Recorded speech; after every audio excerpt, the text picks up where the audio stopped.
Bonjour, Marie-Claude Bassette, directrice construction au sein de la SMA BTP, assurance spécialisée pour les professionnels du bâtiment et des travaux publics.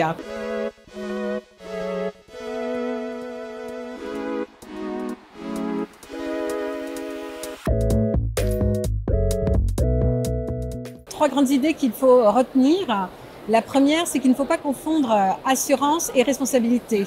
Tout constructeur d'un ouvrage est présumé responsable de tous les dommages causés à cet ouvrage pendant les 10 ans à compter de la réception, dès qu'il y a une atteinte à la solidité ou à la destination de cet ouvrage. Donc ça, c'est le principe de responsabilité, quel que soit le type d'ouvrage.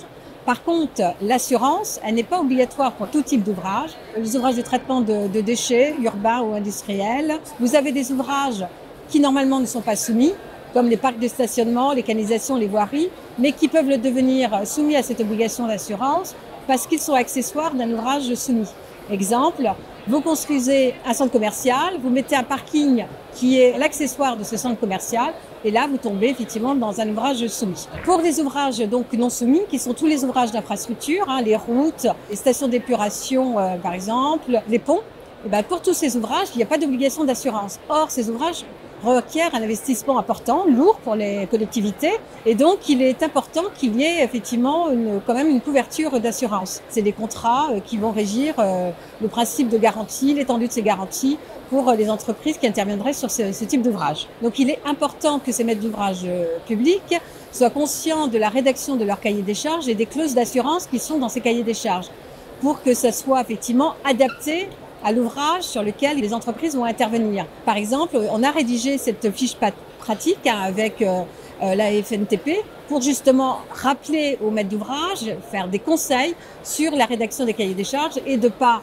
imposer des obligations en matière d'assurance à ces entreprises qu'elles ne pourront pas remplir parce que ce ne sont pas, par exemple, des ouvrages soumis à l'obligation d'assurance et que ce ne sont pas du tout les mêmes principes. Il y a deux solutions effectivement pour pouvoir assurer ces ouvrages, soit par les entreprises qui peuvent ou non être assurées pour ce type d'ouvrage. Et donc dans le cas des cahiers des charges, vous pouvez mettre un certain nombre d'obligations à leur charge. Et donc il faudra pour le maître d'ouvrage public vérifier les conditions d'assurance, quelles sont les garanties qui sont données, est-ce que c'est bien sur la totalité de l'ouvrage, est-ce que le montant est limité, qui sont assurés. Donc c'est effectivement un peu compliqué et chronophage, et sujet effectivement peut-être à interprétation, à difficulté pour ces maîtres d'ouvrage. L'autre solution sur laquelle on avait réfléchi à SMA BTP et ce qu'on a mis en place, c'est trouver un contrat qui va être un peu calqué sur ce qui existe pour les ouvrages soumis, avec une garantie par chantier, contrat qu'on appelle effectivement Fondéos, et qui va sécuriser, parce que ce sont des investissements, comme on l'a dit, lourds, par exemple les tramways, qui ne sont pas des ouvrages soumis, qui permet effectivement de sécuriser ces engagements. Alors, ce contrat Fondéos est un contrat à la fois complet et modulable, qui va permettre à la fois d'apporter des garanties responsabilité civile du maître d'ouvrage, soit effectivement uniquement à destination du maître d'ouvrage public, mais également qui peut englober la responsabilité civile des entreprises, donc tous les intervenants sur le chantier, et qui va par exemple permettre de garantir le fait que s'il y a un sinistre, par exemple sur les avoisinants du fait de votre chantier, vous serez garanti au titre de cette convention.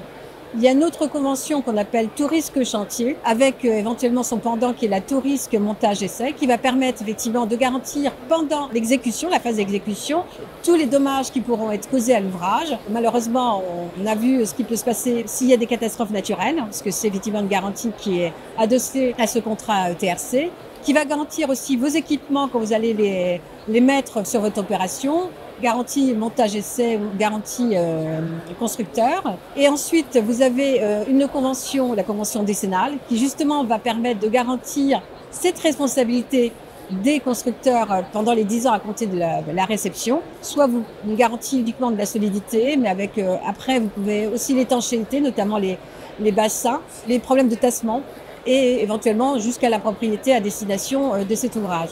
Modulable, complet. C'est au maître d'ouvrage effectivement de définir son besoin et on est là pour répondre effectivement à ce besoin en fonction de ces différents ouvrages. Alors après, tout type d'ouvrage peut être garanti par ce contrat Fondéos, les ouvrages effectivement d'infrastructure, que ce soit des routes, des stations d'épuration, des ponts, que ce soit en neuf ou en rénovation, parce qu'on sait par exemple que sur les ponts, il va y avoir des travaux de rénovation importants à faire. Et donc, effectivement, cette solution permet de sécuriser le maître d'ouvrage sans aller chercher les contrats des uns et des autres et avoir un montant de garantie qui soit intéressant pour sécuriser le risque.